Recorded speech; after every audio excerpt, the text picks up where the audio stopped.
Friends, ಎಲ್ಲರಿಗೂ Ashwini cooking ಚಾನಲ್ಗೆ ಸ್ವಾಗತ. ನಾನು ಅಶ್ವಿನಿ. ಇವತ್ತು ಎಗ್ ಪೇಪರ್ ಮಸಾಲವನ್ನು ತೋರಿಸ್ಕೊಡ್ತಿದ್ದೀನಿ. ನಾರ್ಮಲ್ ಆಗಿ ಸಾಂಬಾರುಗಳನ್ನು ಮಾಡ್ತಾನೆ ಇರ್ತೀವಿ. ಈ ರೀತಿಯಾಗಿ ಒಮ್ಮೆ ಮಾಡಿ ತುಂಬಾನೇ ಅದ್ಭುತವಾದ ರುಚಿಯನ್ನು ಕೊಡುತ್ತೆ. ಇದನ್ನು ಮಾಡಲಿಕ್ಕೆ ಮೊದಲಿಗೆ ಬೇಕಾಗಿರುವಂಥದ್ದು ಅರ್ಧ ಕಪ್ಪಿನಷ್ಟು ಹಸಿ ತೆಂಗಿನಕಾಯಿಯನ್ನು ಸೇರಿಸ್ಕೊಳ್ಳಿ.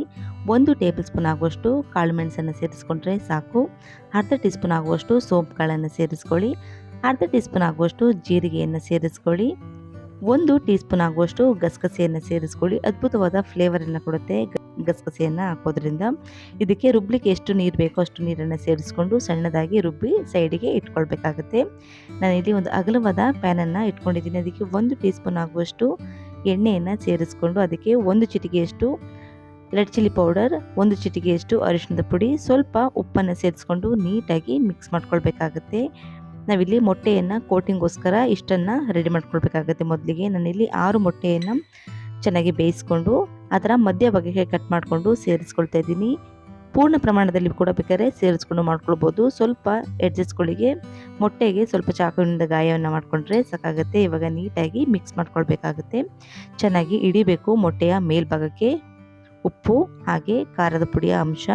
ಇವಾಗ ನೀಟಾಗಿ ಚೆನ್ನಾಗಿ ಬೇಯಿಸ್ಕೊಳ್ಬೇಕಾಗುತ್ತೆ. ತುಂಬ ಹೊತ್ತು ಬೇಯಿಸುವಂಥ ಅವಶ್ಯಕತೆ ಇಲ್ಲ, ಒಂದು ಸ್ವಲ್ಪ ಹೊತ್ತು ಬೇಯಿಸ್ಕೊಂಡ್ರೆ ಸಾಕು. ನೋಡಿ ಇವಾಗ ರೆಡಿಯಾಗಿದೆ. ಇದನ್ನು ಸೈಡಿಗೆ ಇಟ್ಕೊಳ್ಳೋಣ. ನಾನಿಲ್ಲಿ ಒಂದು ಪ್ಯಾನಿಗೆ 2 ಟೀ ಸ್ಪೂನ್ ಆಗುವಷ್ಟು ಎಣ್ಣೆಯನ್ನು ಸೇರಿಸ್ಕೊಂಡು ಇದಕ್ಕೆ 2 ಈರುಳ್ಳಿಯನ್ನು ಸಣ್ಣ ಸಣ್ಣದಾಗಿ ಚಾಪ್ ಮಾಡಿ ಸೇರಿಸ್ಕೊಳ್ತಾ ಇದ್ದೀನಿ.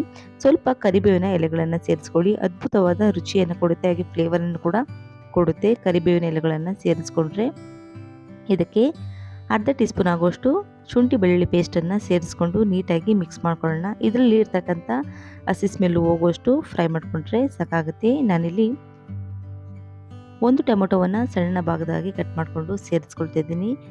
ಹುಳಿ ಟೊಮೊಟೊ ಹಣ್ಣನ್ನು ಸೇರಿಸ್ಕೊಳ್ಳಿ, ತುಂಬ ಒಳ್ಳೆ ಫ್ಲೇವರನ್ನು ಕೊಡುತ್ತೆ. ಇದನ್ನು ನೀಟಾಗಿ ಇವಾಗ ಮಿಕ್ಸ್ ಮಾಡ್ಕೊಳ್ಬೇಕಾಗುತ್ತೆ. ಇದಕ್ಕೆ 1 ಟೀ ಸ್ಪೂನ್ ಆಗುವಷ್ಟು ರೆಡ್ ಚಿಲ್ಲಿ ಪೌಡರನ್ನು ಸೇರಿಸ್ಕೊಂಡಿದ್ದೀನಿ. 1 ಟೀ ಸ್ಪೂನ್ ಆಗುವಷ್ಟು ಧನಿ ಪುಡಿಯನ್ನು ಸೇರಿಸ್ಕೊಂಡಿದ್ದೀನಿ. ಹಾಗೆ ಸ್ವಲ್ಪ ಅಂದರೆ ಅರ್ಧ ಟೀ ಸ್ಪೂನ್ ಆಗುವಷ್ಟು ಗರಂ ಮಸಾಲವನ್ನು ಸೇರಿಸ್ಕೊಳ್ಳಿ. 1/4 ಟೀ ಸ್ಪೂನ್ ಆಗುವಷ್ಟು ಅರಿಶಿಣದ ಪುಡಿಯನ್ನು ಸೇರಿಸ್ಕೊಂಡು ನೀಟಾಗಿ ಮಿಕ್ಸ್ ಮಾಡ್ಕೊಳ್ಳೋಣ. ಪುಡಿನಲ್ಲಿ ಇರ್ತಕ್ಕಂಥ ಹಸಿ ಸ್ಮೆಲ್ ಹೋಗೋಷ್ಟು ನೀಟಾಗಿ ಮಿಕ್ಸನ್ನು ಮಾಡಿಕೊಂಡ್ರೆ ಸಾಕಾಗುತ್ತೆ. ಖಾರವನ್ನು ನೋಡಿಕೊಂಡು ಸೇರಿಸ್ಕೊಳ್ಳಿ. ತುಂಬ ಖಾರ ಅನಿಸಿದ್ರೆ ನಿಮಗೆ ಅರ್ಧ ಟೀ ಸ್ಪೂನ್ ಆಗುವಷ್ಟು ರೆಡ್ ಚಿಲ್ಲಿ ಪೌಡರನ್ನು ಸೇರಿಸ್ಕೊಳ್ಳಿ, ಸಾಕಾಗುತ್ತೆ. ಇವಾಗ ರುಬ್ಬಿರ್ತಕ್ಕಂಥ ಮಸಾಲೆಯನ್ನು ಸೇರಿಸ್ಕೊಳ್ಳೋಣ. ಮಸಾಲೆಯನ್ನು ಸೇರಿಸ್ಕೊಂಡ್ಮೇಲೆ ನೀಟಾಗಿ ಒಂದ್ಸರಿ ಮಿಕ್ಸ್ ಕೊಟ್ಕೊಳ್ಳೋಣ. ನೋಡಿ ಒಂದಕ್ಕೊಂದು ಚೆನ್ನಾಗಿ ಬೆರಿಬೇಕಾಗುತ್ತೆ. ಆ ರೀತಿಯಾಗಿ ಮಿಕ್ಸ್ ಮಾಡಿಕೊಂಡ್ರೆ ಸಾಕು.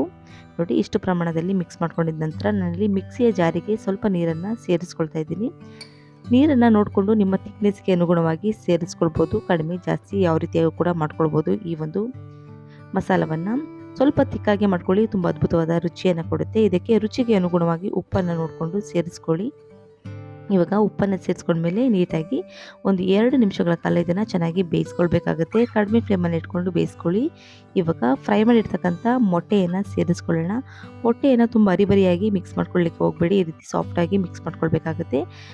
ಗ್ರೇವಿಯನ್ನು ಇದರ ಮೇಲ್ಭಾಗಕ್ಕೆ ಮಿಕ್ಸ್ ಮಾಡಿಕೊಂಡ್ರೆ ಸಾಕು. ಈ ರೀತಿ ನೀಟಾಗಿ ಮಿಕ್ಸ್ ಮಾಡ್ಕೊಳ್ಳಿ. ನೋಡಿ ಈ ರೀತಿಯಾಗಿ ಗ್ರೇವಿನ ಮೇಲ್ಭಾಗಕ್ಕೆ ಹಾಕೊಂಡ್ರೆ ಸಾಕಾಗುತ್ತೆ. ಇವಾಗ ಇದರ ಲಿಡ್ಡನ್ನು ಕ್ಲೋಸ್ ಮಾಡಿ ಒಂದು 5 ನಿಮಿಷಗಳ ಕಾಲ ಕಡಿಮೆ ಫ್ಲೇಮ್ನಲ್ಲಿ ಇದನ್ನು ಬೇಯಿಸ್ಕೊಳ್ಬೇಕಾಗುತ್ತೆ. ನೋಡಿ ಇವಾಗ 5 ನಿಮಿಷಗಳ ಕಾಲ ಆದಮೇಲೆ ಚೆನ್ನಾಗಿ ಎಣ್ಣೆ ಕೂಡ ಮೇಲೆ ತೇಲಿ ಬರ್ತಾ ಇದೆ. ಇವಾಗ ಚೆನ್ನಾಗಿ ಬೆಂದಿದೆ ಅಂತಲೇ ಅರ್ಥ. ಇದರ ಮೇಲ್ಭಾಗಕ್ಕೆ ಸ್ವಲ್ಪ ಕೊತ್ತಂಬರಿ ಸೊಪ್ಪನ್ನು ಸೇರಿಸ್ಕೊಳ್ಳಿ. ಒಳ್ಳೆ ಫ್ಲೇವರನ್ನು ಕೊಡುತ್ತೆ ಕೊತ್ತಂಬರಿ ಸೊಪ್ಪನ್ನು ಹಾಕೋದ್ರಿಂದ. ಇವಾಗ ನೀಟಾಗಿ ಮಿಕ್ಸ್ ಮಾಡ್ಕೊಳ್ಳಿ. ನೋಡಿ ಅದ್ಭುತವಾದ ಎಗ್ ಪೇಪರ್ ಮಸಾಲ ರೆಡಿಯಾಗಿದೆ. ತುಂಬಾ ರುಚಿಯಾಗಿರುತ್ತೆ.